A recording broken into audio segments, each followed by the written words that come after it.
انسان جو اپنے بیٹے کو وصیت کرتا ہے وہ اس کے تجربات کا نچوڑ ہوتی ہے اور کمال محبت کے ساتھ اس کی سراسر بھلائی مقصود ہوتی ہے، اور باپ وہ وصیت اپنے بیٹے کو کرتا ہے، اور یہاں وصیت کرنے سے قبل کتنے پیار بھرے انداز میں یا بنیا، اے میرے پیارے بیٹے، احفظ انی اربعن و اربعن، میں تمہیں 4 چیزیں بیان کرتا ہوں اور 4 چیزیں اس کے ساتھ جڑی ہوئی ہیں، تو یہ 8 چیزیں تم یاد کرو۔ لا یضرک ما عملت معہن، اگر یہ تیرے عمل کا حصہ بن جائیں تمہیں زندگی میں کبھی نقصان نہیں ہوگا، زندگی میں تم شر سے بچے رہو گے، برائی سے بچے رہو گے، نقصان سے بچے رہو گے، تمہارا باطن تمہارا ظاہر اچھا رہے گا اگر ان 4 چیزوں کو 4 چیزوں کے ساتھ جوڑ کر کے اپنے عمل کا حصہ بنا لو۔ فرمایا ان اغنى الغنى العقل، سب سے بڑا غنا، سب سے بڑی دولت مندی، سب سے بڑی ثروت عقل ہے۔ اگر کسی کو عقل کا رزق دیا گیا ہے تو وہ سب سے بڑا دولت مند ہے۔ اگر اس کے پاس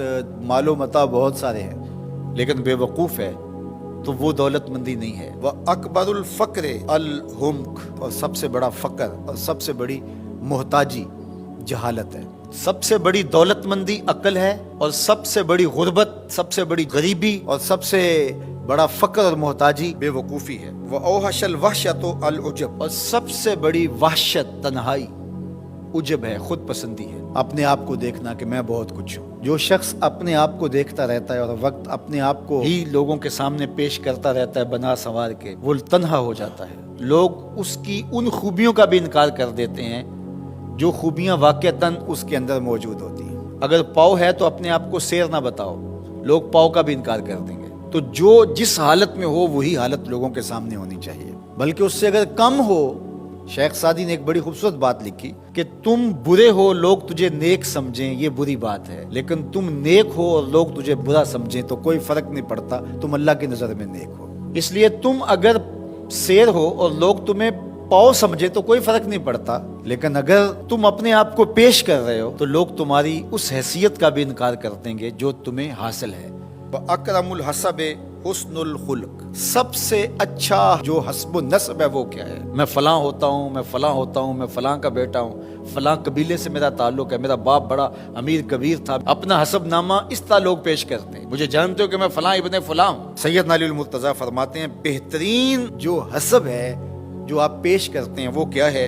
حسن الخلق، تمہارے اخلاق کیسے ہیں، تمہارا خلق گواہی دے گا کہ تم اچھے خاندان کے چشم و چراغ۔ مشکانست کے خود ببوئت نہ کہ عطار بگوئت۔ فارسی کا ایک مقولہ ہے کہ خوشبو وہ ہوتی ہے جو خود بتائے کہ میں خوشبو ہوں۔ خوشبو بیچنے والا بتاتا پھرے ذرا سونگ کے دیکھیے یہ بڑی اچھی خوشبو ہے، ذرا سونگیے، کہا یہ بتانے کی ضرورت نہیں۔ حضرت علی المرتضیٰ فرماتے ہیں تمہارے خلق کی خوشبو سے لوگ سمجھ جائیں گے یہ کون ہے، تمہارے اخلاق اتنے اچھے ہوں کہ لوگ پہچان جائیں تم کون ہے۔ تو بہترین حسب و نسب کیا ہے؟ اپنے بیٹے حضرت امام حسن رضی اللہ تعالیٰ عنہ کو بتا رہے ہیں، مجھے بتائیے امام حسن سے بہتر نسب اور حسب کس کا ہو سکتا ہے؟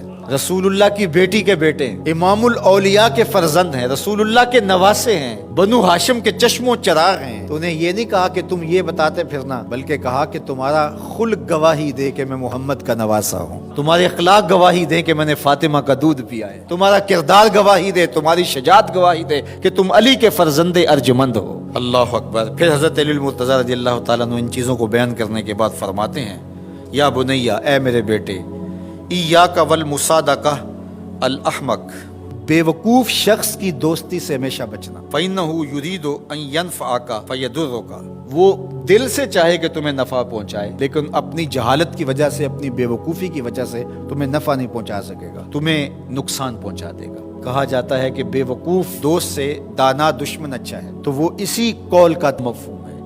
آپ نے اپنے بیٹے حسن کو یہ نصیحت کی، یہ نصیحت پلے باندھنے، اور کبھی بھی جاہل اور بے وقوف سے دوستی نہ رکھیں، اس سے رویہ اچھا رکھیں، سلوک اچھا کریں، اس کے لیے خیر کا ذریعہ بنیں آپ۔ یہ مطلب نہیں کہ بے وقوف کو آپ سلام بھی نہ کریں، لیکن دوستی اعتماد آپ اس پہ نہیں کر سکتے۔ وَإِيَّاكَ وَمُصَادِقَةَ الْبَخِيلِ، اور بخیل سے کبھی بھی دوستی نہ لگانا۔ فَإِنَّهُ يَبْعُدُ عَنْكَ أَحْوَجَ مَا تَكُونُ إِلَيْهِ، اس لیے کہ جب تجھے انتہائی ضرورت کا وقت آئے گا تو وہ تجھ سے دور ہٹ جائے گا، اور تو اس پہ توقع لگائے ہوئے ہوگا کہ میرا دوست ہے اور اوکھے ویلے میرے کام آئے گا، لیکن اوکھے ویلے وہ کام نہیں آئے گا۔ تو بخیل سے دوستی کا رب نہیں رکھنا۔